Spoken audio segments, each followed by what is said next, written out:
एक ही तारीख को तीनों पद, एसडीओ,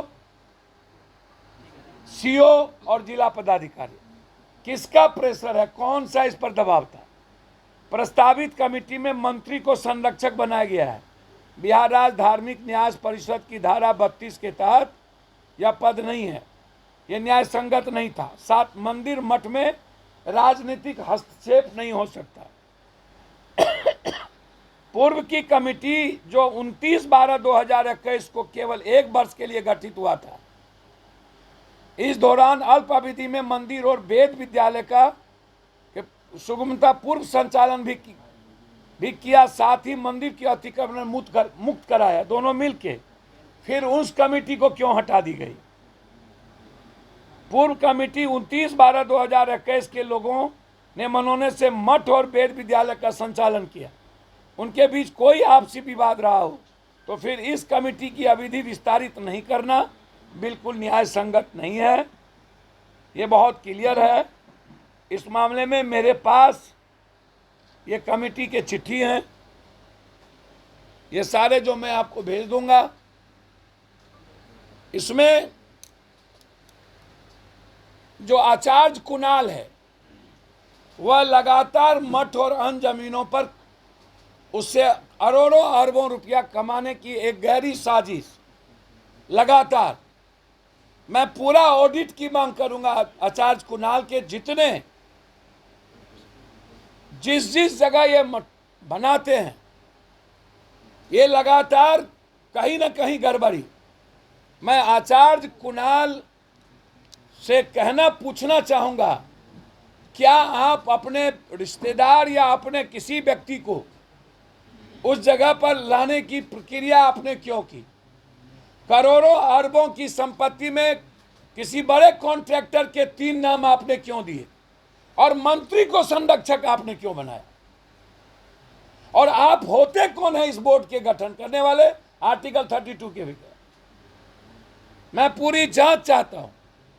और मेरा आरोप है कि पूरी बिहार की जनता मठ मंदिर की जितनी जमीन है उस पर से माफिया की मुक्ति चाहती है और राजनीतिक हस्तक्षेप नहीं चाहती। मैं मंदिर की सुरक्षा और मठ की सुरक्षा आदरणीय नीतीश कुमार जी से आग्रह करूंगा कि अविलंब पशुपतिनाथ न्यास में आप हस्तक्षेप करें, क्योंकि आचार्य कुणाल ने गलत तरीके से माफियाओं के हाथ और नेताओं को संरक्षण रख करके ये काम किया है। दूसरा, मैं हाथ जोड़कर आग्रह करूंगा, सर आप देख लें कमेटी जो बनी है, आप उस पर देख लें कौन है मंत्री कौन है माफिया। मेरा दूसरा है लालू यादव जी से आग्रह, राम हो या कृष्ण, अल्लाह हो या ईश्वर, वाल्मीकि हो या संत रविदास, हर आदमी की अपनी आस्था है। लगातार जिस तरीके से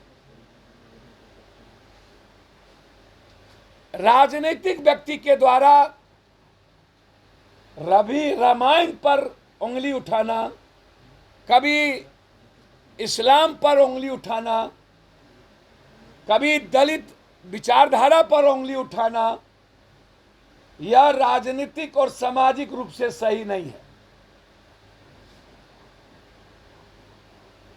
रामायण सनाइट है या क्या,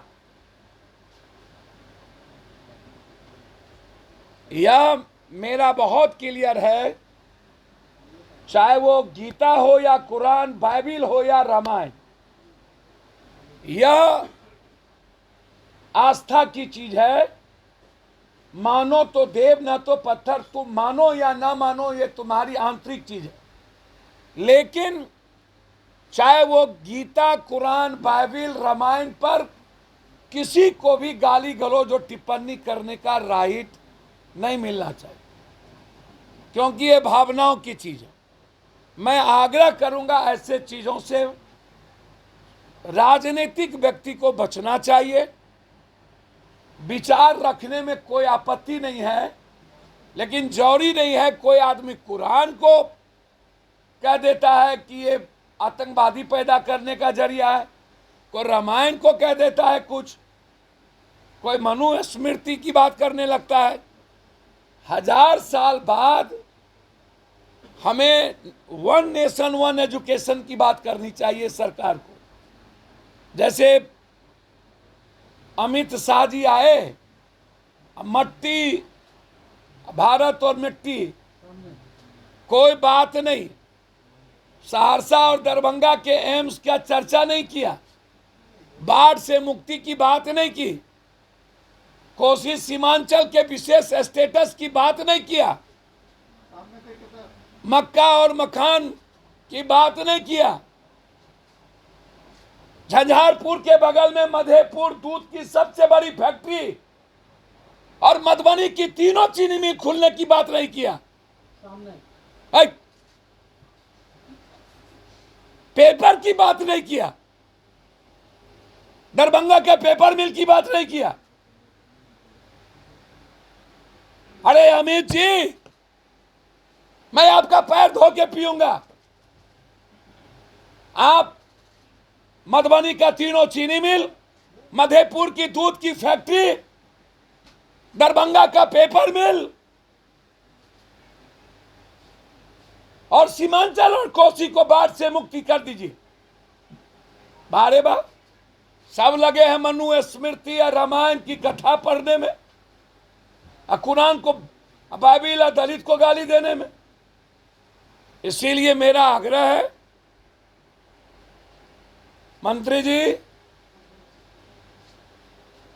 आप सर्वोच्च हैं, आपसे ऊपर के पाठक नहीं है।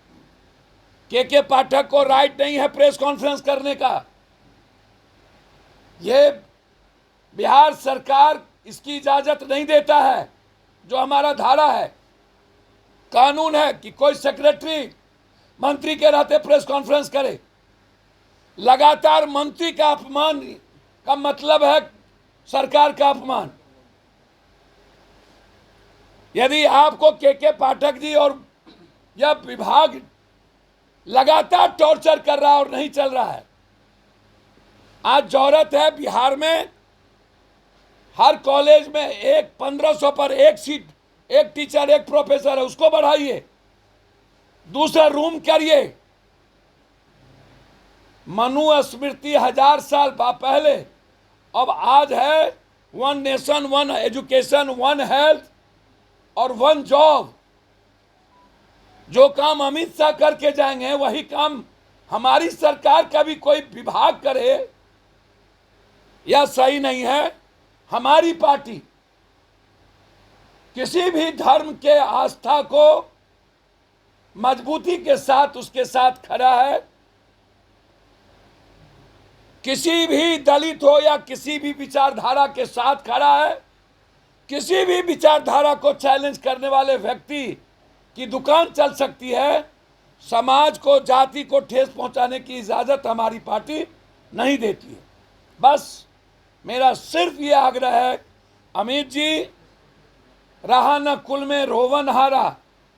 आप आए तो न विशेष राज्य पर बात किए, न विशेष पैकेज पर बात किए, न कोसी सीमांचल मिथिलांचल के स्टेटस पे बात किए, न आप मधुबनी के तीनों चीनी मिल खुलवाने पर बात किए। आप मधेपुर के बगल में थे, ना उस दूध फैक्ट्री को खुलवाने पर बात किए। गुजरात की वही दूध फैक्ट्री एक ही साथ खुली थी, उससे गुजरात बना लिए और बिहार को बंद कर दिए। और पेपर मिल जो दरभंगा का सबसे ऐतिहासिक है, उस पर बात नहीं किए। आप जोगबनी गए, बाढ़ मुक्ति की बात नहीं किए, मकान और मक्का की बात नहीं किए। आपको यहां आकर के घुसपैठी और लालू यादव जी, नीतीश कुमार 17 साल आपके साथ था, आपका चला। नीतीश के रहते किसी का नहीं चलता है। नीतीश सम्मान करते हैं, नीतीश किसी की सुनने उनने वाले नहीं हैं। गलतफहमी में ना रहिएगा।